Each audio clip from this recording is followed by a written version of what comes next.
and I've changed the regulations. Now, expatriates, non-Indonesians can be leading our SOEs.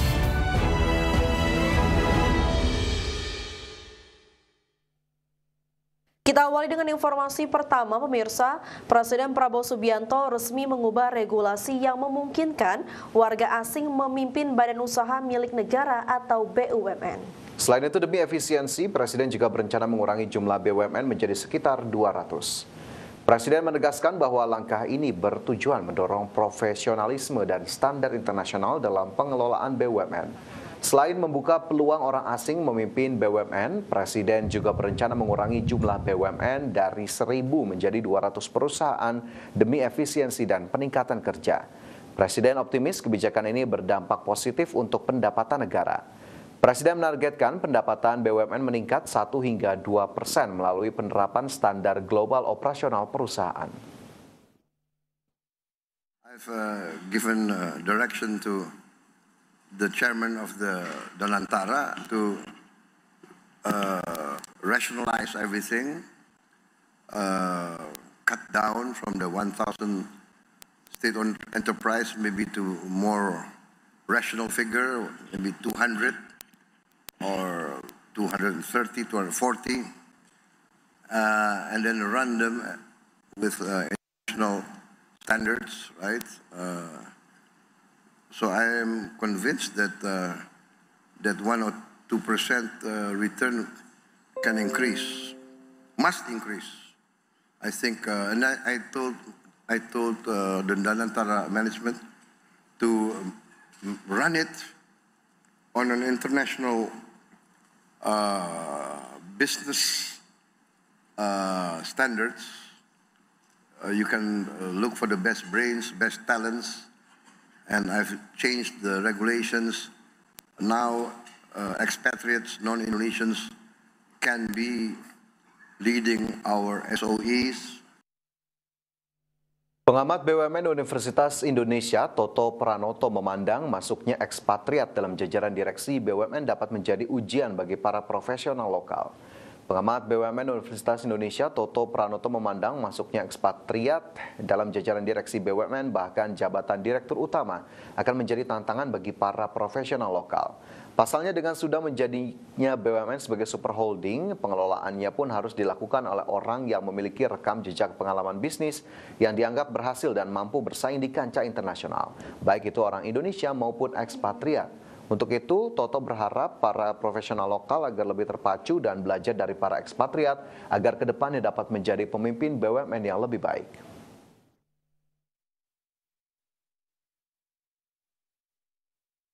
Profesional lokal ini juga bisa menjadi semacam ujian, dalam arti bahwa dengan adanya ekspatriat bisa masuk ke dalam manajemen BUMN, maka yang lokal juga harus mampu bersaing, harus kompetitif, sehingga kemudian mereka ke depan juga bisa menjadi pemimpin bisnis di lingkungan BUMN yang lebih baik lagi.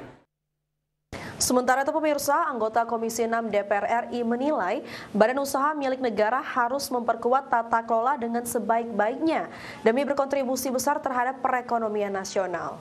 Ketua Komisi 6 DPR RI, Anggia R. Marini, menegaskan peran strategis BUMN dalam memperkuat tata kelola dan berkontribusi terhadap perekonomian nasional harus dimaksimalkan. Anggia menyebut langkah ini penting untuk meningkatkan efisiensi dan daya saing BUMN agar tidak membebani keuangan negara, namun tetap berperan dalam meningkatkan kesejahteraan rakyat. Selain itu, BUMN juga wajib menerapkan prinsip Good Corporate Governance atau GCG dan Business Judgment Rule dalam pengelolaan BUMN. Yang keempat itu adalah merespon dari keputusan MK, termasuk juga merespon aspirasi dari masyarakat juga. Termasuk di dalamnya adalah contohnya tentang tidak boleh merangkap jabatan misalnya untuk komisaris atau direksi untuk wakil menteri atau menteri. Dari mulai diundangkan nomor 1 2025 selalu kita terima masukan-masukan dari masyarakat, dan perubahan keempat adalah salah satu perbaikan dan tentu untuk merespon aspirasi dari masyarakat juga. Kembali bersama kami di Prime Market Highlights. Pemirsa, Presiden Prabowo Subianto mengakui belum ada program yang benar-benar efektif untuk meningkatkan kesejahteraan nelayan. Untuk mengatasi hal tersebut, pemerintah mengembangkan Fishing Village Project, yaitu desa dengan sekitar 2.000 nelayan yang direorganisasi dan difasilitasi dengan infrastruktur memadai.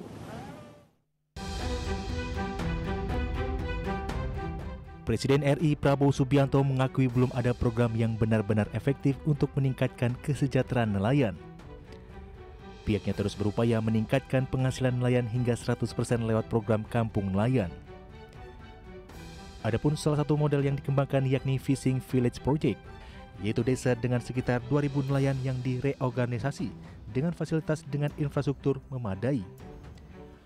Prabowo mengatakan pemerintah telah membangun dermaga sederhana, menyediakan fasilitas produksi es, cold storage, serta panel surya untuk kebutuhan energi. So basically in the 80 years in history, there's been no real effective program to empower our fishing communities, basically. And this is what we're trying to do. We find out their testimony after 1.5 years, 2 years, their earning increased up to 100%, which is amazing. You know, I myself I'm very surprised. I thought maybe 40%, 50%, 100% increase.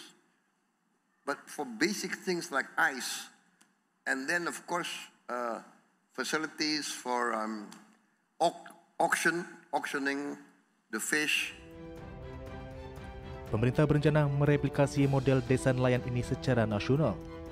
Tahun 2025 program tersebut telah membangun 65 desa dan ditargetkan hingga akhir tahun 2026 akan mencapai 1.000 desa nelayan di seluruh Indonesia. Tim Liputan IDX Channel.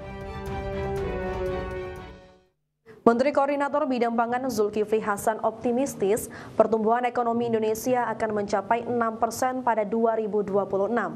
Angka tersebut dapat tercapai dengan menjalankan seluruh program prioritas yang dicanangkan oleh Presiden Prabowo Subianto.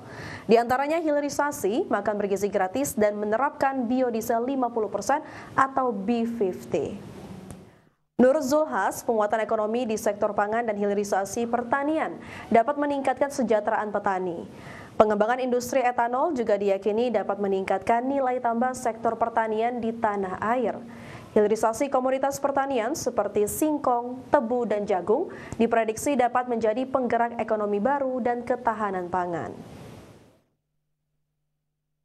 Bahwa pertumbuhan diperkirakan tahun depan akan 6%, ada yang mengatakan mustahil, insya Allah itu akan kita kerjakan, dan insya Allah tahun depan saudara-saudara akan menjadi kenyataan. Mudah-mudahan 6%, kalau kebijakan ini bisa berjalan dengan baik, maka optimis 2026 pertumbuhan ekonomi Indonesia sekurang-kurangnya akan